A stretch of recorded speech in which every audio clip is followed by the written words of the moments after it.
Episode 2. The Sabbath was only for Jews.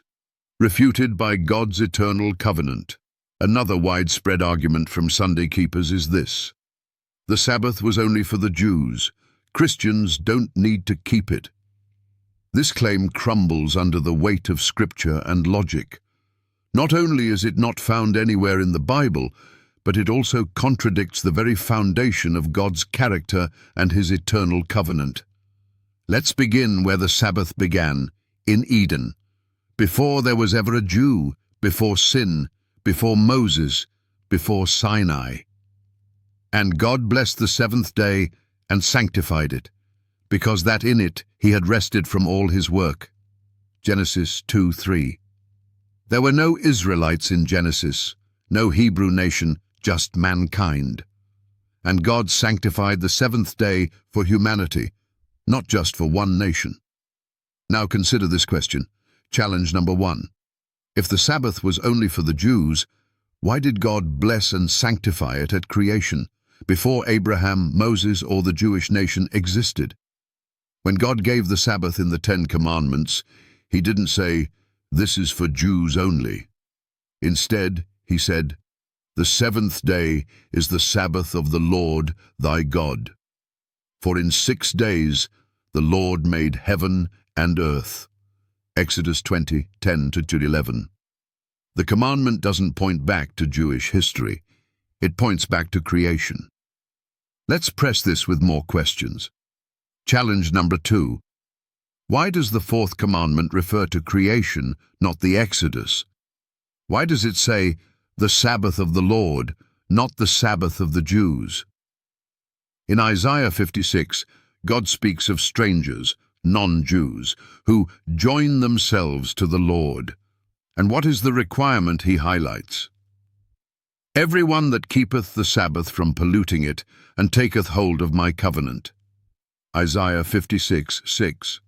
This is a prophecy of Gentiles joining the covenant people and keeping the Sabbath. Challenge number 3. Why would God include Sabbath keeping for Gentiles in a prophecy about salvation if it were only a Jewish law? Let's go even further. Jesus said in Mark chapter 2:27, "The Sabbath was made for man, and not man for the Sabbath."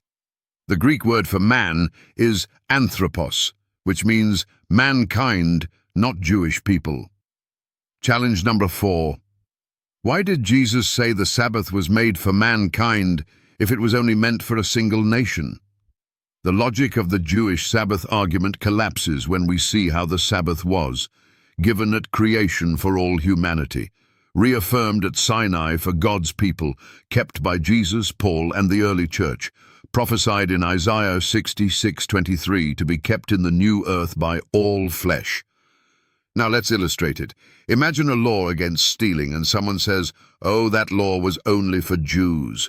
Would that make sense? Of course not. Moral laws apply to all people for all time. The Sabbath is part of God's moral law, not ceremonial. It sits alongside "do not kill" and "do not commit adultery."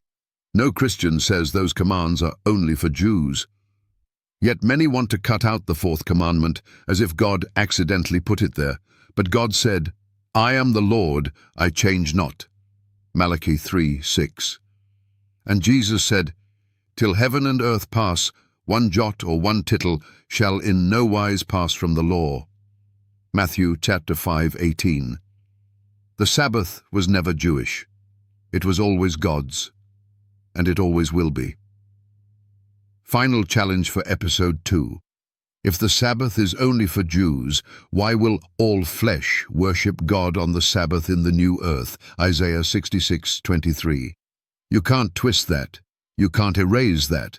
Sabbatismos proves it. Thayers confirms it. Scripture upholds it. The Sabbath is for all who belong to God.